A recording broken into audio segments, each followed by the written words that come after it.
Hi, my name is PK and welcome to my channel. இந்த வீடியோவில் சக்கரவள்ளி கிழங்குலேருந்து எப்படி வேறு அப்புறமா அதோட நாற்றை எப்படி வளர்க்குறன்றதை பற்றி தான் பார்க்க போகிறோம். சக்கரவள்ளி கிழங்குன்றது இப்போ வரப்போகிற மழை காலத்துக்கு ரொம்ப ஒரு உகுந்த பயிர். அது நம்ம ரொம்ப ஈஸியாக வளர்க்கக்கூடிய ஒரு செடி தான் அது. ஸோ இந்த வீடியோவில் புதுசாக சக்கரவள்ளி கிழங்கு ஆரம்பிக்கிறவங்க எப்படி அதுக்கான நாற்றை எப்படி டெவலப் பண்ணுறது அண்ட் அதோட வேர் வளர்ச்சியிலேருந்து எப்படி நாற்றை டெவலப் பண்ணி எடுக்கிறது அண்ட் அதை டிரான்ஸ்பிளான்ட் வரைக்கும் இந்த வீடியோவில் பார்க்க போகிறோம். ஃபர்ஸ்ட் நமக்கு அதுக்கு வந்து ஒரு நல்ல வளர்ந்த ஒரு மெச்சூரான ஒரு கிழங்கு தேவை. ஜஸ்ட் நீங்கள் மார்க்கெட்டில் வாங்குற எந்த கிழங்கு வேணால் நீங்கள் யூஸ் பண்ணிக்கலாம். பட் மேக் ஷோர் அதில் எந்த விதமான ஒரு ஃபால்ட் இல்லாமல் பார்த்துங்க. ஃபால்ட் இந்த சென்ஸ் அதில் எதுவும் அடிப்படாமல் இல்லை லைட்டாக ஏதாச்சும் கொஞ்சம் அழுகுன மாதிரி ஏதாச்சும் ஒரு கிழங்கு இருந்தால் அதை யூஸ் பண்ணாதீங்க. அதோட வேர் வளர்ச்சிக்கு நமக்கு முக்கியமாக தேவைப்படுற ஒரு ரெண்டு விஷயம் எதுனா, ஒன்று வந்து ஒரு எம்டி ஜார், அப்புறமா வந்து பல் குத்துற குச்சி, அதாச்சும் இந்த டூத் பிக். அதோட ஃபர்ஸ்ட் ஸ்டெப் என்னன்னா, அந்த கிழங்குக்கு அதோட பாதி ஹைட்டில் இப்போ ஒரு கிழங்கு இருக்குன்னா அந்த கிழங்கோட பாதி அளவில் வந்து ரெண்டு சைடும் அந்த பல் குத்துற குச்சி அந்த டூத் பிக்கை வந்து ஒரு கால்வாசி அளவுக்கு நல்லா உள்ள குத்தி விடுங்க. இதோட அடுத்த ஸ்டெப் என்னன்னா, அந்த கிழங்கு எடுத்து இந்த ஜாரில் தண்ணி ஃபில் பண்ணிட்டு அதில் வைக்கணும். அண்ட் அதோட பொசிஷன் எப்படி இருக்கணும்னா, அந்த கிழங்கோட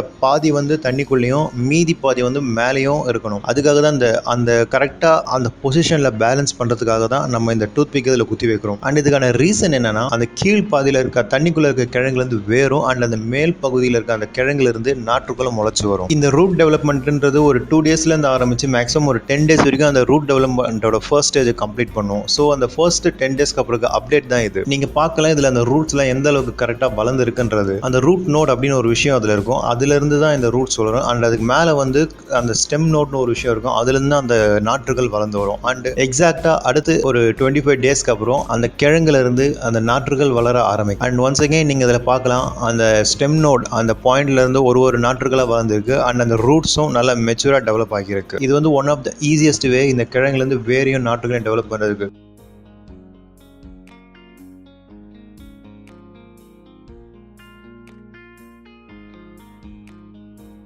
அண்ட் ஃபைனலாக அடுத்து இன்னொரு 10 டேஸ் கழிச்சு. ஸோ இப்போ நீங்கள் பார்க்கலாம் இந்த 3 கிழங்குமே நான் வந்து ஒரு சின்ன டைம் இன்டர்வல் வச்சேன். நம்ம ஃபஸ்ட்டு நம்ம டூத் பிக் குத்தி நம்ம வச்ச கிழங்குல வந்து அதோட ரூட் டெவலப்மெண்ட் எப்படி இருக்குது அண்ட் அந்த ஸ்டெம் நோட் எப்படி வளர்ந்துருக்குன்றதை நீங்கள் பார்க்கலாம். ஸோ இதுதான் அந்த ஸ்டெம் நோடு நான் பாயிண்ட் பண்ணி சொன்னது ஃபஸ்ட்டு. இதுலேருந்து அந்த நாற்றுகள் கரெக்டாக வளர்ந்து வரும். அண்ட் இதில் இந்த நாற்றுகளை வளர வைக்கிறதுல ஒரு one of the important step என்னென்னா, நீங்கள் ஒரு 3 நாளைக்கு ஒரு தடவை அந்த தண்ணியை மாற்றிக்கிட்டே இருக்கும். இல்லைனா அந்த தண்ணியில் வந்து பாசி பிடிக்க ஆரம்பிச்சு. ஏன்னா தண்ணி வந்து ஒரு ஓப்பன் அட்மாஸ்பியரில் டைரக்ட் சன்லைட்டுக்கும் ஏருக்கு எக்ஸ்போஸ் ஆகிருக்கிறதுனால அந்த தண்ணியில் ஈஸியாக பாசி பிடிக்கும். அண்ட் அது இந்த கிழங்கு வந்து ஈஸியாக அஃபெக்ட் பண்ணும். நீங்கள் இப்போ பார்க்கலாம் அங்கங்கே ஒரு மாதிரி பச்சை கலரில் இந்த கிழங்கு மாறி இருக்கு. அது வந்து அதுக்கான ரீசன் என்னன்னா, நான் அந்த தண்ணியை வந்து மாற்றுறதுல கொஞ்சம் டிலே பண்ணது தான் காரணம். ஸோ ஒன்ஸ் கொஞ்சமாக அந்த வேர்கள் நல்லா மெச்சூர் ஆகிட்டு அந்த நாற்றுகள்லாம் அந்த ஸ்டெம் நோட்லேருந்து வளர ஆரம்பிச்சோடனே நீங்கள் அந்த கிழங்கு வந்து கொஞ்சமாக அதோட பிகர் சைஸ், அந்த கிழங்கு வந்து ஆல்ரெடி இருக்க கப்பை விட கொஞ்சம் பெரிய சைஸ் கப்புக்கு நீங்கள் மாற்றி வைக்கணும். அப்படி இல்லைனா அந்த ரூட் வந்து ரொம்ப கன்ஜஸ்டடாக மாறிட்டு அது கொஞ்சம் அழுகி போகிறதுக்கு ஒரு சில சான்சஸ் இருக்கு ரூட் டெவலப்மெண்ட்ல. அண்ட் அந்த நாற்றுகள் வந்து இப்போ கம்ப்ளீட்டா டிரான்ஸ்பிளான்ட் பண்ற அளவுக்கு ரொம்ப மெச்சூராகவே வளர்ந்து இருக்கு. ஏன்னா அதில் வந்து நிறைய இலைகளே முளைச்சு வந்திருக்கிறத நீங்கள் பார்க்கலாம். அண்ட் இந்த ஸ்டேஜில் நீங்கள் அதை டிரான்ஸ்பிளான்ட் பண்ணலாம். So how to transplant this? இந்த நாற்றுகளை எப்படி மாற்றி வைக்கிறதுனா அது ரொம்ப சிம்பிள். 2 ஸ்டெப் இருக்குது.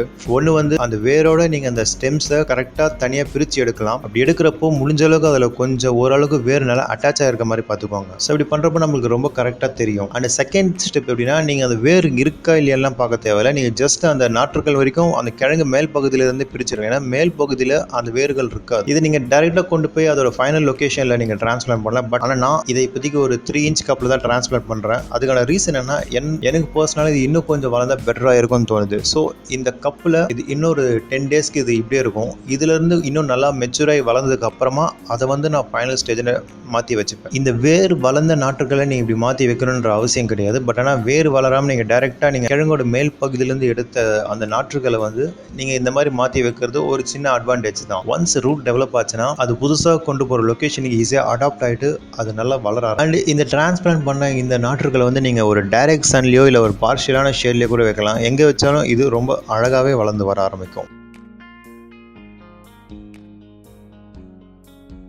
And I think that's it for this video. இந்த வீடியோவில் சக்கரவள்ளி கிழங்குலேருந்து எப்படி வேறையும் நாற்றையும் டெவலப் பண்ணுறதுன்றதை பற்றி பார்த்துட்டோம். அண்ட் இந்த கிழங்கை இந்த வர சீசனுக்கு நீங்கள் ரொம்ப ஈஸியாகவே ரொம்ப அழகாகவும் வளர்க்கலாம். அண்ட் இந்த சக்கரவள்ளி கிழங்கை நீங்கள் இப்போ இந்த சீசனுக்கு ரொம்ப கரெக்டாக இருக்கும் ஸ்டார்ட் பண்ணிங்கன்னா. அண்ட் இந்த சீசனில் தான் அது கரெக்டாக இந்த பர்டிகுலர் டைமில் தான் நீங்கள் மற்ற கிழங்கு வகைகளும் ஸ்டார்ட் பண்ணணும். I think that's it for this video. நம்ம அடுத்து இன்னொரு வீடியோவில் பார்க்கலாம். Until then, let's stay connected and create a better environment. Thank you.